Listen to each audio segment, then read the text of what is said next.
¿Por qué los países del centro y del norte de Europa alcanzaron un desarrollo económico mayor que en los países del sur de Europa? Y la respuesta la dio el sociólogo alemán Max Weber, que vivió a finales del siglo XIX y principios del siglo XX, y otros sociólogos, otros historiadores, otros investigadores igualmente. Pues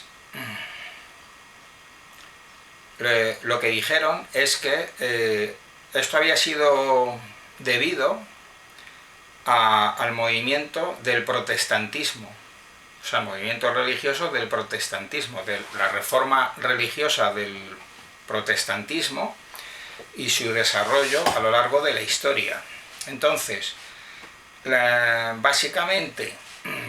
la religión cristiana era la misma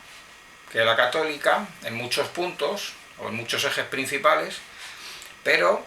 había algunas diferencias que daban lugar a matices, y estos cambios, estos cambios evolutivos, pues con el tiempo se reflejaron en la vida de la sociedad, y fundamentalmente, por ejemplo, se recalcaba en esta idea protestante, por ejemplo, se fomentaba los conceptos de la libertad individual del individuo, los derechos a esa libertad individual y ese derecho a la prosperidad individual.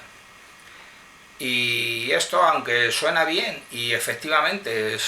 son bienes, son valores, son virtudes personales y sociales, pero sin embargo lo que ocurrió en la práctica es que en las sociedades protestantes del centro y norte de Europa,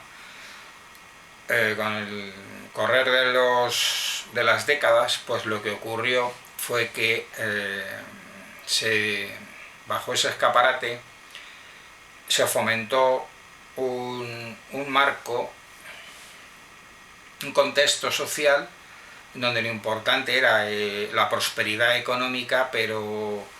salvaje, es decir, lo que es el capitalismo, pero en su expresión más agresiva, ¿no?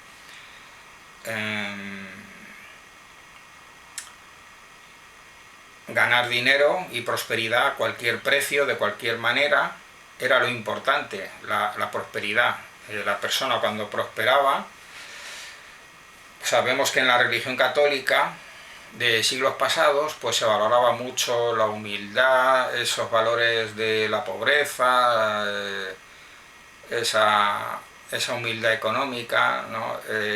Sin embargo, aquí se valora mucho el desarrollo y la prosperidad personal. Quien tiene ese desarrollo y esa prosperidad, ese progreso de la persona en todos los aspectos, pues es que dice esta ideología protestante religiosa, que es debido a que Dios, el Creador, Yahvé, está bendiciendo a esa persona o a ese colectivo social. Por eso es que alcanza un mayor desarrollo. Sin embargo, estas sociedades son sociedades más frías moralmente, con menos solidaridad social, y que acaba siendo una sociedad sin escrúpulos, en donde a lo que se va es al desarrollo fácil, salvaje, el capitalismo desbocado, y acaba todo en una ambición desmedida y desmesurada para conseguir a cualquier precio todo tipo de ganancias y beneficios, llegando incluso a la explotación de los individuos, de las sociedades, e incluso a las costumbres del esclavismo, de coger esclavos negros y traficar con esclavos. Esto decimos en el contexto social general. No quiere decir que cada individuo que pueda vivir en un país de religión protestante que tenga que tener esas marcas y esos patrones, esas conductas, pero sí ese es el marco social general en donde tiene lugar esta visión. En su virtud primera, sí es cierto que hay un valor, que la prosperidad es un bien, no es un mal, no es un castigo, no es una condenación, no es un pecado, la prosperidad es un bien, y la libertad individual y de comercio y de desarrollo pues son bienes. Pero claro, pero que esto es llevado a la práctica, hemos dicho, en estos países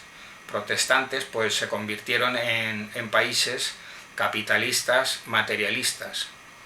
Entonces, alejando un poco al final de la raíz del genuino cristianismo, que nació en Israel y se extendió después por Europa a través de la Iglesia Romana Vaticana.